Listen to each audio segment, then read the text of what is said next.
L'explication, je pense pas en tant que bon, profane, peut-être les spécialistes sont mieux placés pour expliquer l'avancée de la mer, mais comme vous l'avez dit, l'océan avance à grands pas, mais moi je dis à très grands pas, et ça cause un très grand problème au niveau du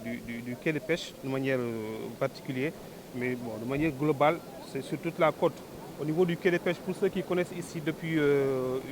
20 ans ou 15 ans, là où nous sommes, on est à des dizaines de mètres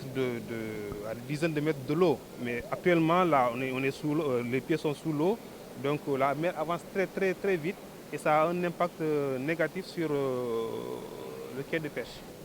La portée mise à disposition pour arrêter l'avancée de la mer, ce n'est pas à notre niveau, c'est peut-être au niveau du gouvernement, parce que là où nous sommes, nous avons essayé à notre niveau d'essayer de faire quelque chose, mais c'est très insignifiant parce que on avait essayé de remplir des sacs avec le sable pour essayer de boucher l'avancée de la mer quelque part où la mer a essayé de couper la route vers l'hôtel Caron. Mais bon, ça c'est insignifiant par rapport à l'ampleur. Donc ce qui veut dire que la politique,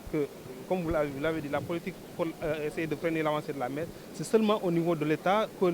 peut faire quelque chose. Avec ses partenaires, bien sûr, il faut essayer de nous aider à faire quelque chose. Parce qu'autrement, dans quelques années, peut-être on n'existera plus. Effectivement, les hôtels derrière moi, vous avez vu, pour ceux qui connaissent ici,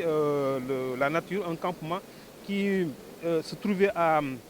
des centaines de mètres de l'eau, mais actuellement c'est dans l'eau. Donc, et ça c'est un autre cas. Parmi tant d'autres, il y a beaucoup d'hôtels ou d'infrastructures hôtelières touristiques qui sont très menacés. waaw comme ni ko ñëpp constaté phénomène la bi nga xam ne tey phénomène bu ñu jaaxal la wax dëgg yàlla xëy na ñun duñu ay spécialiste par rapport ak avancement bi waaye ci li nga xam ne fa la ñuy yëngu muy quai de pêche bu Kafountine tey njàqare bu rëy la si ñun avancé bii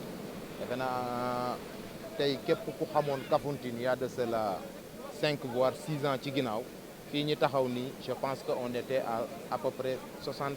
voire 50 mètres ci ndox mi waaye tey fii ñu taxaw ni yéen ñëpp constaté ngeen ni ci ndox la ñu nekk déjà te mu impacté directement lii nga xam ne mooy quai de pêche bu Kafountine waaw dañ doon jéem ak suñuy pexe bopp rek parce que ñun ñëpp xam nañu ne du phénomène bi nga xam ne Kafountine rek la nekk c'est vrai que littoralu Sénégal yëpp la impacté waaye tey ñun fii ñu nekk on a jéem nañu doxal ak population locale bi nga xam ne moo fi nekk Kafountine pour jéem a essayer de trouver une solution waaye wax dëgg yàlla ci pexe yi ñu yëkkati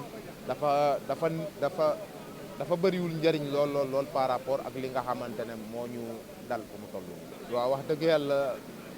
à chaque fois que occasion présenté wu na rek jéem nañu yuuxu jéem nañu bind ñi ñu war a bind notamment suñu ministère de tutelle ak ñi nga xam ne ñoo ŋànk administration bi pour ñu mën a ñëw wàllu si quai de pêche bu Kafountine wàllu si aussi la population de Kafountine parce que tey du quai de pêche bi rek moo impacté wu. population yi nga xam ne sax ñu ngi fanaan ci biir dëkkawu Kafountine jafe-jafe la njàqare la si ñoom tey bon di ngeen constaté tey fii ñu taxaw nii ci ginnaaw am na benn campement bi ñu tuddee nature